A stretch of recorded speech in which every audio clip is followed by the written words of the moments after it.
After seizing control of all of northern Mesopotamia, the Akkadian monarchs extended their culture all the way to the Zagros Mountains. Alongside the locals who were established there were Semitic nomads living in the towns. The Assyrians, who subsequently established a vast empire, were one of these nomads. After 1,500 years, the Sumerians' dominion over Mesopotamia was over. However, Sumerian culture continued to have an impact. Sumerian was still spoken by the royal court priests and academics, but Akkadian became the general tongue of the populace. City-states governed Mesopotamia throughout the Sumerian era. These little kingdoms, however, developed into vast, strong empires with significant capitals in succeeding centuries. The Assyrian Empire, which extended its civilization as far as Anatolia and even Syria, was one of the most significant of them.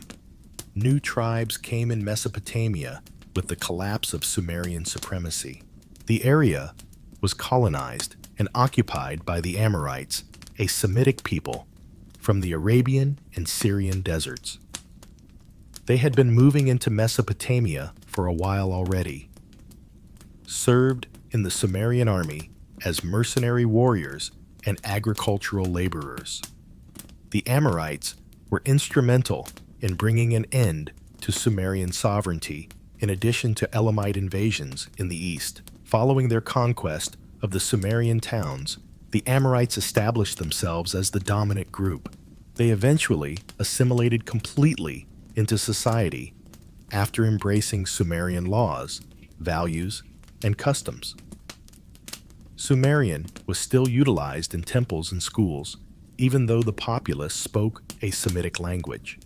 The Amorites adopted the Akkadian language and assimilated with the older Semitic groups around the middle of the 2nd millennium BC.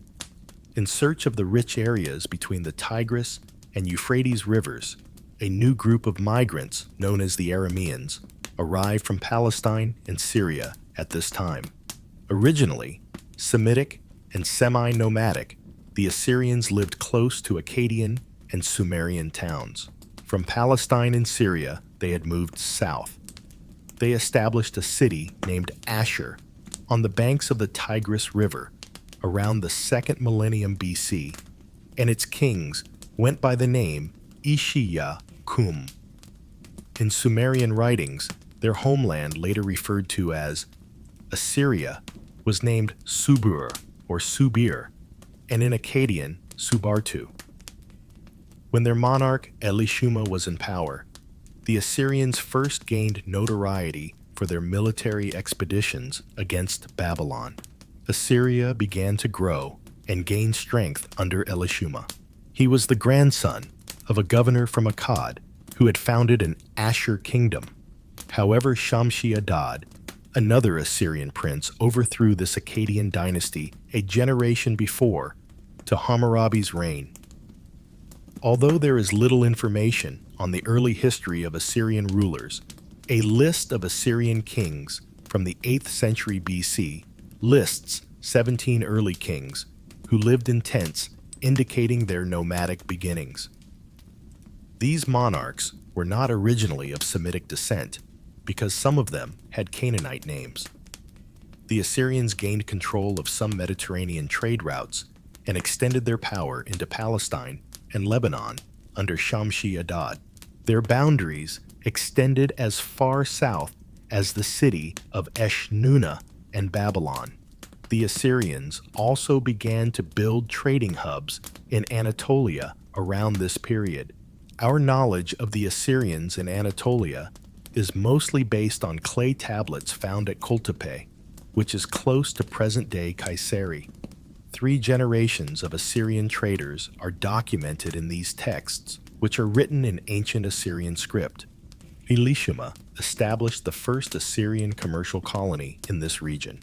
These commercial endeavors were carried on by his son, Irisam, and grandson, Sherumkin. Where Kultepe is now Kanish, was the most significant Assyrian trading hub in Anatolia. Here, archaeologists have discovered hundreds of clay tablets that include information on tax records, trade agreements, judicial rulings, and business contracts. Karum, a trading hub founded by the Assyrians, has branches linked to Kanish. The Assyrians had no governmental influence in Anatolia, but their hubs managed commerce and conflicts. The local rulers required them to pay taxes. Despite lacking natural resources, Mesopotamian civilization was well developed, both culturally and technologically.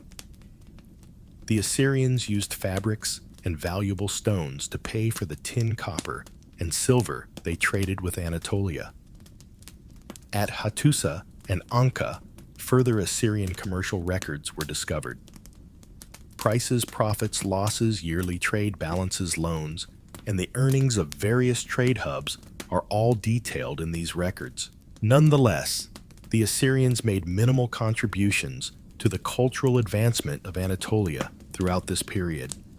Although they introduced writing to Anatolia, their primary concentration on trade restricted their effect. Over antiquity, Assyrian traders increasingly left the region due to political unrest in Anatolia and growing risks on trade routes. Their influence in Anatolia was diminished by the breakdown of their trading networks. Through interactions in Syria, the Hittites later adopted Mesopotamian cuneiform script when they started writing. New factions took control of Mesopotamia when the Hittites destroyed Babylon in 1494 BC. As the Hittites moved westward into the Aegean Sea, the Kassites seized control of Babylon. The Hurrians, meantime, founded the strong Mitanni kingdom, which spanned the Mediterranean to the Zagros Mountains. Conflicts between these kingdoms resulted from rivalry for resources like as lumber metals and access to ports in the Mediterranean. Ordinary people endured tough working conditions and exorbitant taxes while the ruling class lived in luxury. As freshly enslaved people revolted against their captors, social tensions only grew with each conquest. Assyria's power declined after Shamshi-Adad and his sons. Mitanni took control of Assyria because the Assyrian commercial network in Anatolia failed. The Assyrian rulers of this era were known as Ishakum, which means high priest of the god Ashur, and were effectively governors under the Mitanni monarch. There were times when Assyrian independence existed despite Mitanni domination. For instance, King Puzur-Ashur III and the Kassite king Bernaburiash of Babylon established a boundary arrangement at the beginning of the 14th century BC. Later, Carandas, another Kassite ruler, signed a contract acknowledging the boundaries of Assyria. These accords imply that Assyria continued to hold some political sway. The local rulers who oversaw the Mitanni kingdom imposed tight population control and high levies. Arapha was one such city during Mitanni's rule. It was well situated between Babylonia and Assyria. In Arapha, archaeologists discovered more than 15,000 Akkadian language tablets that belonged to a prosperous Hurrian family. These records demonstrate how the Hurrian aristocracy ruled the region and persecuted the Semitic inhabitants. While the common people lost their property and were forced to work as laborers, Hurrian nobility increased the size of their estates by purchasing land. The affluent Hurrians always benefited from court proceedings involving land disputes, which further increased their riches. These Hurrian-controlled areas continued to trade with Babylon even while they were under Mitanni sovereignty. In order to preserve goodwill and guarantee economic stability, Hurrian rulers sent gifts and merchandise to Babylon. Rebellions caused the Mitanni monarchy to wane over time. Hurrian power and Mitanni solidarity declined. The Assyrians attempted to capitalize on the disarray that followed the deaths of the Mitanni monarch Shutarne and his successor. Ashurbanipal, the king of Assyria, developed diplomatic ties with Egypt and even gained the same level of respect from the pharaoh that the Mitanni monarch did. However, the Assyrians had to first escape Hurrian rule in order to become independent. Documents discovered during Ashur's excavations indicate that Hurrian influence was growing in Assyrian culture. Hurrian names were common among witnesses, guarantors, purchasers, and sellers in land deals. Children of Hurrians who married Assyrian women were named Hurrian. Similarly, offspring of Assyrians who married Hurrian women were also named Hurrian. Changes in religion also started to emerge. Assyrian faiths began to include foreign gods. For instance, Teshub, the great Hurrian god, was incorporated into Akkadian and Assyrian religions and given the name Adad. Tin was used to measure and pay for the worth of land in transactions. The Hurrians had easy access to land in Assyrian territory because they dominated the lucrative tin and iron trade in Anatolia. Wealth and private property started to concentrate in the hands of Hurrians as their beliefs, customs, and culture grew increasingly Hurrian.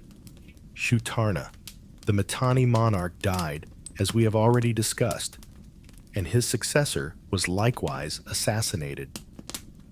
Tusrata was still a youngster when he ascended to the throne. This was used by the Hittite ruler Suppiluliuma, who launched an invasion on the Hurrians and overthrew the Mitanni kingdom. The Assyrians seized the disarray that followed this defeat of the Mitanni to rebel against Hurrian rule, led by Ashur-uballit, the son of Araba-Adad. For Assyrian rulers, Ashur-uballit's name would subsequently come to represent bravery and self-reliance. The fact that the last Assyrian monarch adopted this name following the Assyrian kingdom's ultimate devastation in June is no accident.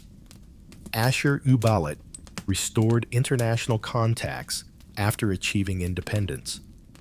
He started using Sharu, or Sharu Rabu, which translates to Great King, to seal his letters to Egypt and Babylon. But in order to preserve continuity with the traditions and practices of his nation, he called himself Uklam, which means leader. Ashurbanipal sent priceless presents with his first letter to the Egyptian pharaoh Amenhotep IV as a sign of his devotion.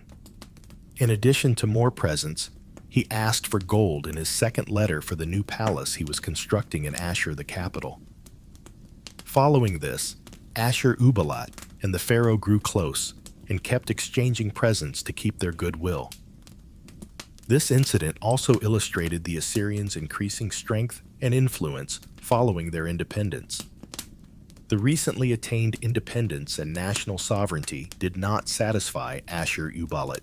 He desired to annex parts of the border areas that had previously been part of the Mitanni kingdom in order to increase the size of his domain. In this way, the area of Musri, which is now Jebel Maklub, northwest of Nineveh, fell under Assyrian rule. Because of its history of Mitanni dominance, Babylon had historically considered the Assyrian kingdom to be subordinate. Ashur-uballit sent his daughter Mubalet-Serua to wed the Babylonian king Burnaburiash in a lavish ceremony in an effort to end this division and improve diplomatic relations. Babylon was advancing in the arts and sciences, while the Assyrians pursued a program of expansion and militarism.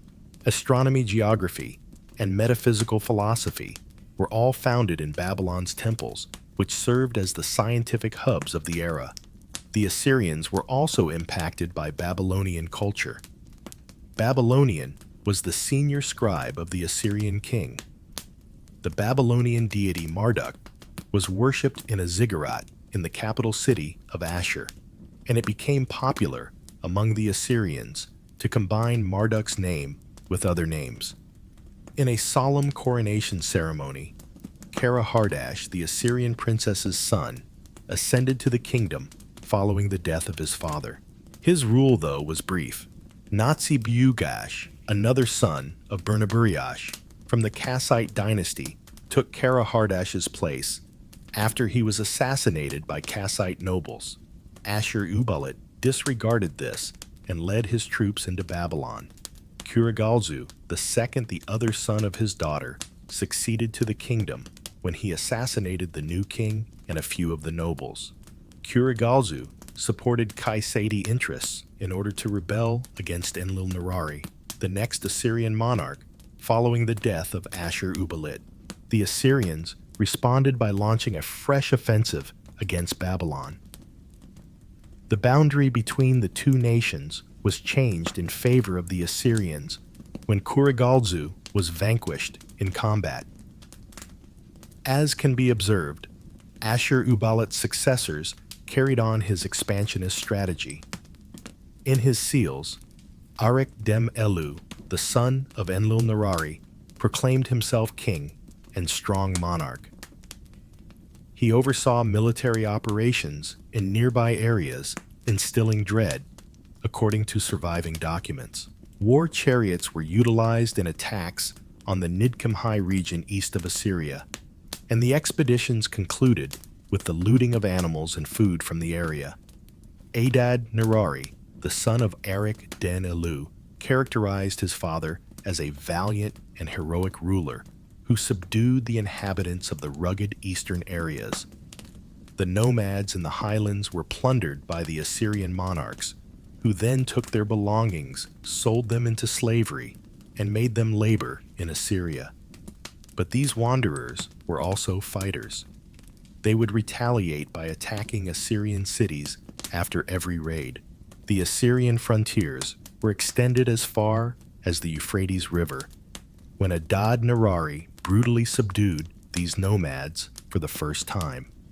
Natsi-Marutash, the Babylonian ruler, started extending his realm at this time by conducting expeditions into northern Elam. The increasing power of Babylon worried the Assyrians. Adad-Nirari attacked Babylon and took control of the disputed lands using a land dispute between the two nations as justification. The two kingdoms' borders were modified to accommodate the Assyrians. The Mitanni kingdom was protected by the Hittites and was situated in the region of modern-day Urfa and Mardin in southeastern Anatolia. Around 1300 BC, however, a battle between Egypt and the Hittites left Mitanni defenseless. Seizing the chance, Adad-Nirari led his army into southeastern Anatolia. He conquered King Shatuara and took Washukani, the capital of the Mitanni, as hostage. Later, Shatuara was freed in return for a substantial payment. Shatuara's sons started vying for the throne after his death. Taking advantage of the confusion, Adad-Nirari invaded again, crushed the Mitanni kingdom, and annexed the region from Tur Abdin to Carchemish into Assyria. A large buffer zone was established around Assyria as a result of these victories and expansionist ambitions offering protection and influence. Adad-Nirari started referring to himself as the Sharu-Kishati, or King of all lands, following his victories. He asked that the other powers of the period acknowledge his rank and importance as equal to theirs after defeating the Mitanni army in a significant battle. In response to this request, the Hittite king Muwatalli wrote the letter that follows. "You became a great king after using your military prowess to win. But why are you always discussing brotherhood? Did I come from the same mother as you?" Muwatalli's patronizing attitude toward Adad-Nirari is evident in this letter. Adad-Nirari referred to himself as the first among the soldiers and the valiant emissary of the gods, in addition to having titles like King Strong King and Ruler of all lands. He was regarded as a semi-divine person who, like other Mesopotamian monarchs, governed the nation and its citizens on behalf of the gods. He was the first monarch in history to assert that the gods ordered wars to be started. He was the first to propose the use of divine power to support expansionism. Following Adad-nirari Shalmaneser I, his son ascended to the throne and faced the burgeoning Urartu kingdom in the area surrounding modern-day Lake Van. It took only 3 days to vanquish the Urartians. Arena, their capital, was pillaged and destroyed. Separated and brought to the Assyrian palace were strong Urartian children. The Assyrians' rapid victory implies that the Urartians were still fortifying themselves at that time. It was inevitable that the two peoples will clash in the future. Shalmaneser focused on the Hurrians, who had broken away from the Assyrian monarchy under Adad-nirari after Urartu. Shatuara, the Mitanni ruler, had bolstered his army with friends from the Hittite and Alamu tribes. My tired and thirsty soldiers approached the enemy with zeal and great intensity after the battle. Shalmaneser stated, "I decisively defeated the adversary by reducing their forces. I used my arrow to pursue their ruler till dusk. The areas that were taken were around the same size as the area that Adad-nirari had previously conquered between what is now Diyarbakir and Tur Abdin. The Haran Plain and the region surrounding Carchemish were also taken by the Assyrians." Shalmaneser carried on his father's legacy by incorporating religion into combat. He said that the deity Ashur and other superior deities accompanied him into battle. "I am the king who made all kings and princes bow down before Ashur and the other great gods," he said. He said that Ashur's strength helped him defeat Mitanni. He followed a long-standing custom of contacting oracles and using divination to get Ashur's advice prior to starting a campaign. In addition, Shalmaneser employed psychological warfare.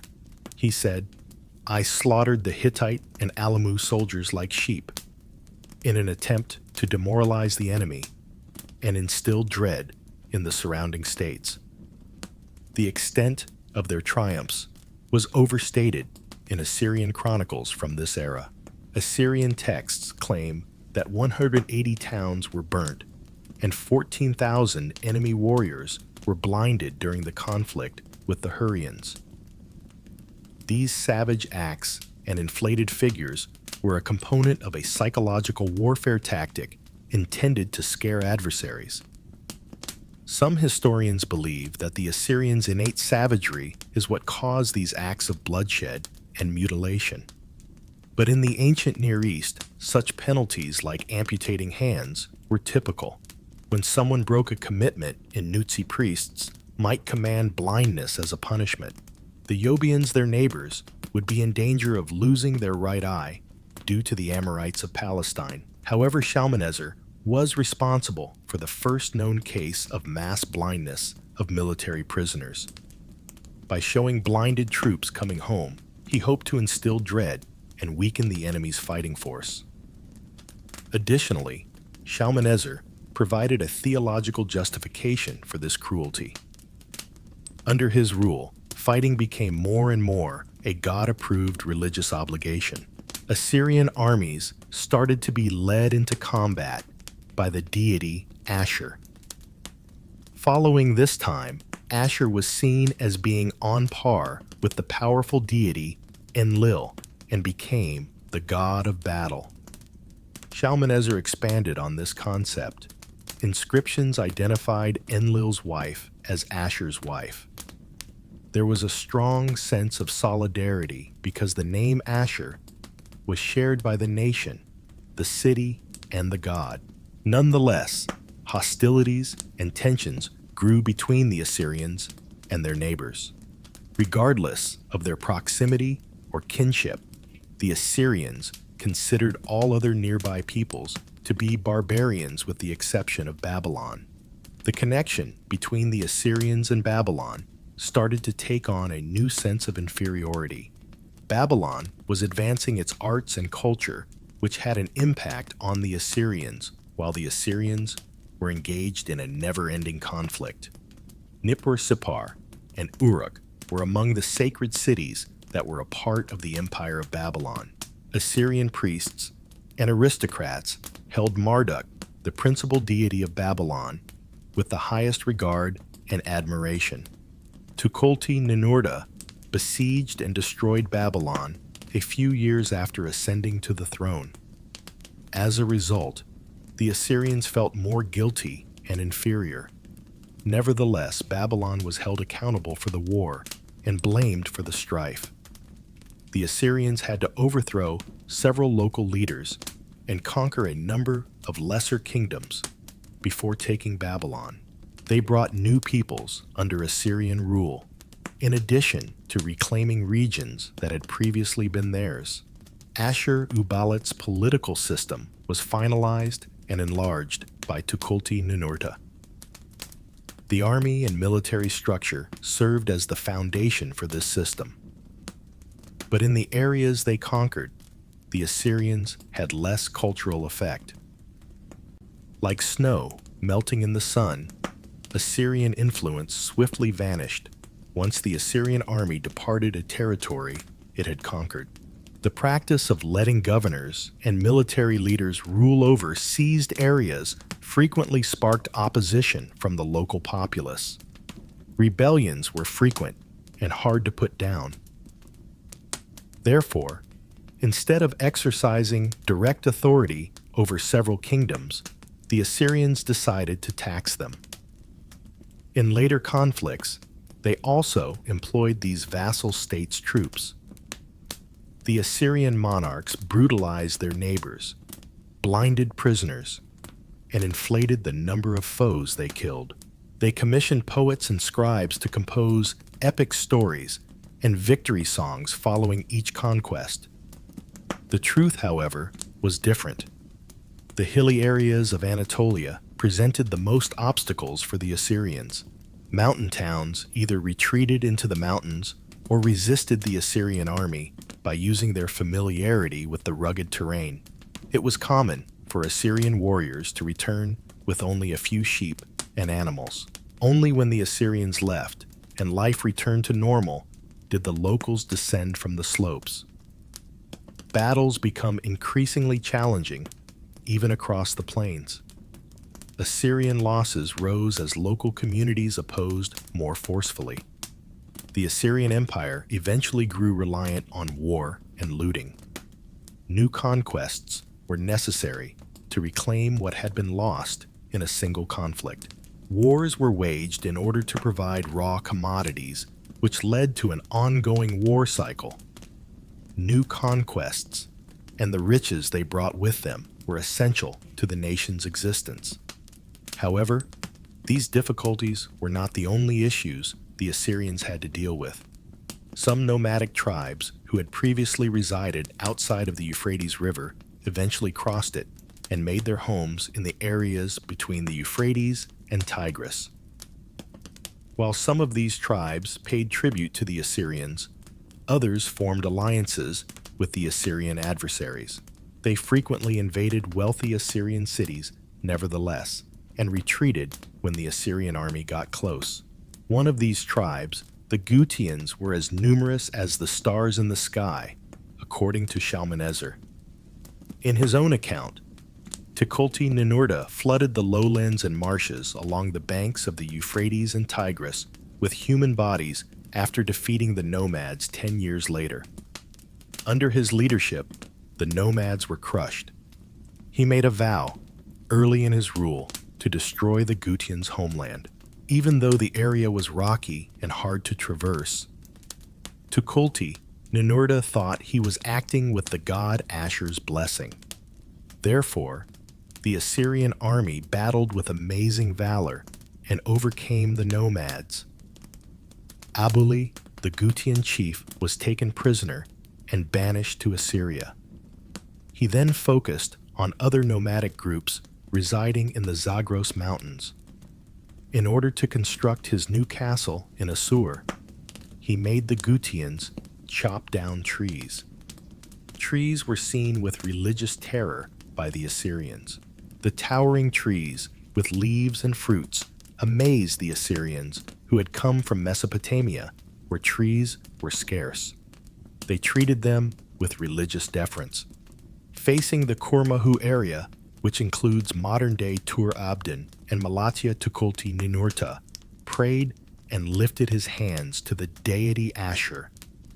The march of the Assyrian army through this area wreaked havoc akin to an earthquake. Cities and villages were devastated by fire. The people were captured by Assyrian forces and sent to Assyria. The lucrative copper mines of Ergani were taken over by the Assyrians as a result of this war. The king of Alti Ebli Teshub may have sought sanctuary with the Hittites when he and his subjects fled to an unidentified state in central Anatolia. Following this incident, the state's official historians started referring to the king's triumph as Pulutu. This term implies light that shines. According to historians, when the Assyrian monarchs engaged in combat, they exuded a type of force that weakened and vanquished their adversaries. The whole area that had previously been a part of the Mitanni kingdom was included in the Assyrian monarchy's expansion from the banks of the lower Zab River to the Euphrates at this time. Assyrian rule was also extended to the region's eastern and northern regions. A few years later, the Neri area, which is west of Lake Van, was mostly seized by Tukulti Ninurta. But as was already noted, the Assyrians were unable to hold these lands for very long. Despite having a highly capable military, they were unable to properly rule. In actuality, their cultural level was lower than that of the native communities they subjugated. The attention soon turned to Babylon. The Assyrian monarchs had long been seduced by the riches and beauty of the towns in southern Mesopotamia. Tukulti Ninurta invaded Babylon in the 11th year of his rule, conquered the city, and imprisoned Kashtiliash the Babylonian king. Additionally, he carried the statue of Babylon's main deity, Marduk, to Assur. Tukulti Ninurta wrote the following account of this incident on a tablet found during excavations. Ishtar, the goddess of the soil and heaven, and my lords Ashur-Enlil and Shamash, the powerful gods who led my army, helped me meet Kashtiliash, the king of Kardunias, to begin the battle. I made his warriors trim weeds and grass, and I made his men submit.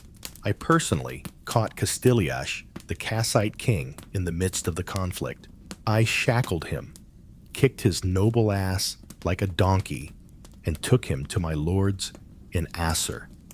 I increased the boundaries of my realm and extended my rule to the lower sea, where the sun rises, as well as to the frontiers of Sumer and Akkad. The Kassites were sent to Kalhu, Assyria, following the conflict. Under Shalmaneser's rule, the practice of forcibly relocating native inhabitants to other areas had begun. In the past, Shalmaneser had forced the inhabitants of the Haran Plain to migrate southward and construct the city of Assur's fortifications. Records show that a lack of food killed a large number of Kassites who had settled in Nimrud. Tukulti Ninurta extended his authority to the Euphrates River following the destruction of Babylon. The hilly areas of southeastern Anatolia, including Arafah, whereas present-day Kirkuk, and the minor kingdoms of Mari Rapiku and Hana acknowledged Assyrian rule and started to pay tribute.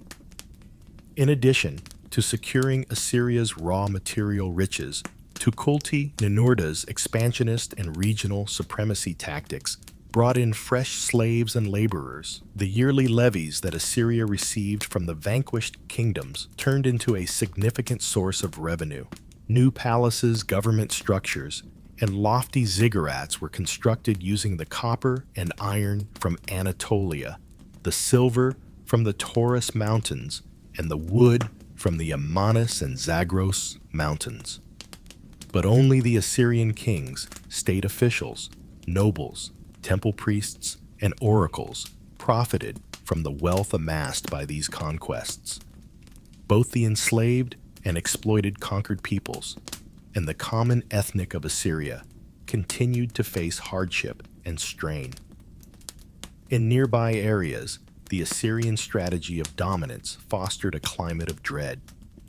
This dread was stoked by the execution and slavery of individuals, as well as the burning and devastation of cities and communities. In Assur, Tukulti-Ninurta constructed 2 new temples. During Shalmaneser's rule, one of them, a ziggurat devoted to the deity Ashur, had been begun but never completed. A bigger, higher temple was built in lieu of the previous Little Ishtar temple. Assur developed into a significant capital under Tukulti-Ninurta's rule, according to excavations and deciphered tablets. He also went further earlier Assyrian kings in this regard by associating his name with governmental and religious institutions. He constructed a new palace as a component of the Ashur temple complex. Other cities and territories were also officially associated with this temple, since conflicts were initiated under the direction of the deity Ashur. Kartakulti-Ninurta was the name of this complex. In actuality, it was only a recently constructed palace complex where the monarch presided over the realm. It was situated near the location of the present-day Tulul-Akir settlement, some 3 kilometers south of the city. This new palace was very important to the king. In order to place cedar columns in his new palace, he had them taken out of the palace inside the city. The history of these columns was lengthy. Following a battle against the kingdom of Hanagalbat, Adad-Nirari first captured them from the city of Nabur on the Haran Plain. The Hanagalbat king's palace had originally been supported by the columns. The new palace therefore became the seat of Assyrian authority and the home of the monarch. The palace and temple complex grew larger and more affluent as Assyrian power rose. The deity Ashur was said to sit on a throne in a cult hall in one part of the palace once a year. The gods were thought to be the guests of the monarch, who held feasts in the temple and palace many times a year. Following the king's offering to the gods, the most well-known of these feasts was the Tukultu festival.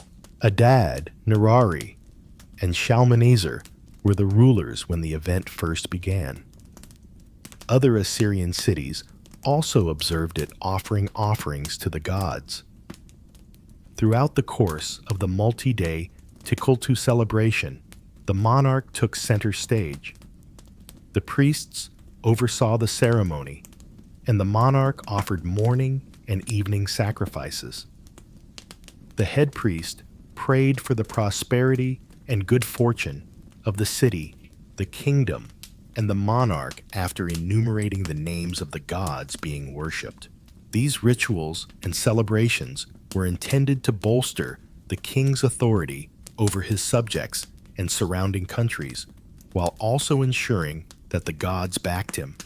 The king was referred to as the son of all peoples throughout this time. This title is said to have been borrowed by the Assyrians from their Hittite neighbors. But 500 years prior, on the renowned stele containing his laws, Hammurabi had similarly referred to himself as the son of Babylon. Thus, the idea of sun worship was probably inherited by the Assyrians from both the Babylonians and the Hittites. Shamash, the sun deity, was treated with the same reverence by the Assyrians as Ashur, the battle god. The sun, according to the Babylonians, improved one's capacity for thought and commerce, which aided in the creation of laws and the economy. The Assyrians, on the other hand, viewed the sun as a force that enhanced their capacity for destruction and as a source of energy for their warrior lifestyle. The sun was also seen by the Assyrians as fire, and they thought that by setting the areas they had conquered on fire, they might gain authority over them. Tukulti-Ninurta had taken Sippar and incorporated it into Assyria. Shamash, the sun god, was also the deity of that city. Tukulti-Ninurta became recognized as the ruler of Sippar and Assur after this. Shamash gained more respect and influence among the Assyrians as a result. When the Tigris River flooded and endangered the city, Ashurbanipal, Tukulti-Ninurta's successor, had to deal with a severe flood. He prayed to the gods Ashur and Shamash in desperation, lifting his hands in supplication. When establishing commercial deals, the Assyrians would take oaths to the sun god Shamash to ensure their integrity and the deal's security. The Assyrian poets composed an epic about the fall of Babylon and the capture of Kashtiliash, the Babylonian monarch. It was obviously composed to defend the Assyrian invasion of Babylon. The epic claims that because Kashtiliash had violated a sacred pledge, the gods chose to punish Babylon. The greatest heavenly forces abandoned Marduk's temple and turned their backs on Babylon. According to the account, some Babylonian merchants with a message from Kashtiliash were encountered by Tukulti-Ninurta's troops, presenting the letter to the deity. Shamash Tukulti-Ninurta bemoaned the Babylonian king's breach of pledge. The notion that the battle was brought on by Kashtiliash's deceit was reiterated in the epic. The Assyrian monarch first gave the impression that he was sympathetic to the Babylonians, but his commanders put pressure on him, claiming that the dishonest Babylonian ruler needed to be overthrown.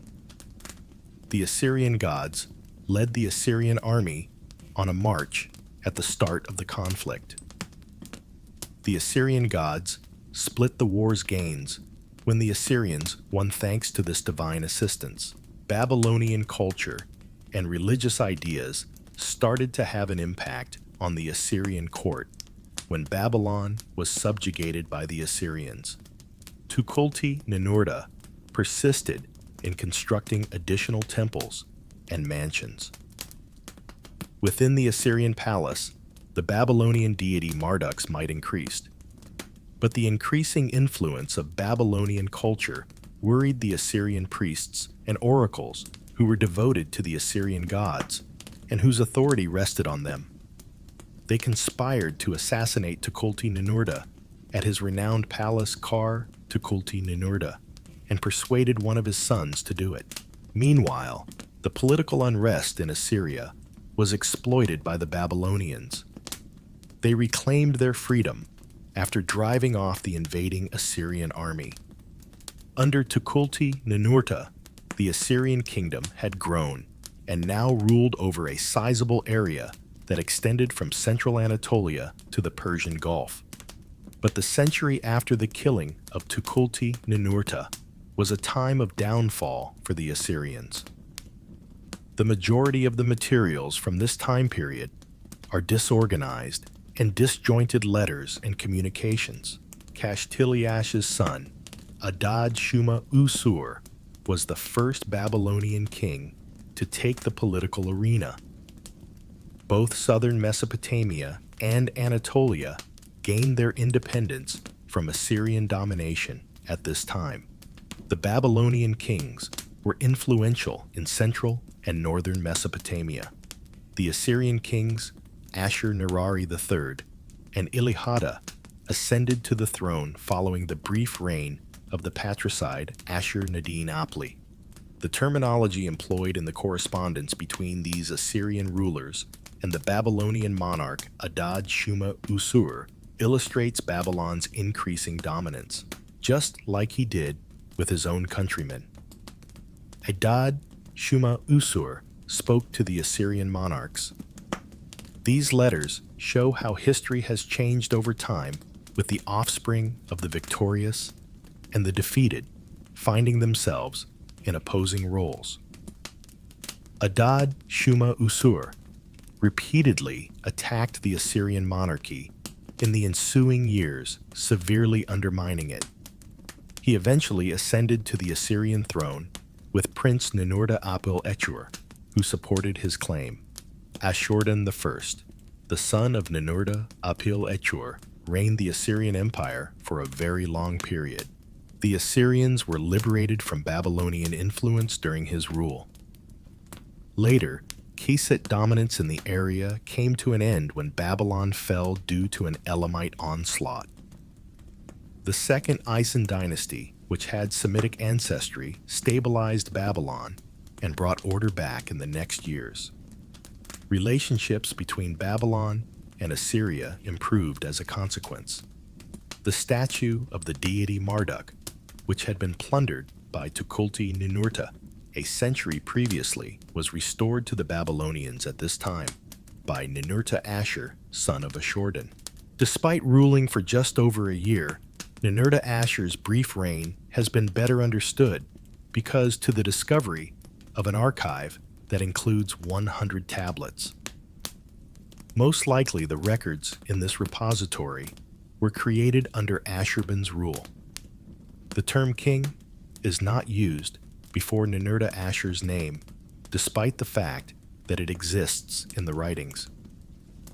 Since so few records from this era have survived, as was already indicated, this repository is especially important. It offers specific information about the way of life, religious convictions, palace management, and governmental structure of the era. Many of the papers list the quantities and values of sacrifice animals that officials and aristocrats presented to the palace, including cattle, sheep, and goats. The lords of tiny principalities, the nomadic Sotho people, regional governors, mayors, and prominent livestock producers are among these authorities and nobles. The monarch gave priests and other high-ranking officials in the royal court a share of the animals that were donated to the palace. Most of them, though, were killed and sent to the palace kitchen. Additionally, a portion of these killed animals were given to the king's lions in the royal grounds. In religious rites, the strongest and most impressive ones were presented as sacrifices to the gods. An intriguing religious belief was also found when the tablets in this repository were deciphered. On specific days of each month, the king's women's menstrual blood, which the Assyrians considered a sin, had to be purified by a religious official known as a purification priest. On these days, the sacrifice of a bull or ram was used to atone for the sin that had affected the palace's women's apartments. These documents also tell us that a bull was offered as a sacrifice to the palace goddess on the third day of Kuzalu, which was the third month in the ancient Assyrian calendar. The Assyrian monarchy started to recover with the accession of Ashur-resh-ishi to the throne. He conducted many attacks against the Alamu-Lulubians and Gutians according to an edict given for the repair of the Ishtar temple when it was damaged by an earthquake. Both the Gutians and other mountain tribes from the west and nomadic tribes from the east attacked the weaker Assyrian kingdom at this time. The Assyrians were able to protect their boundaries and stave off these onslaught. The king's self-proclaimed title, Avenger of Ashur, makes clear his attitude against Babylon. Ashur,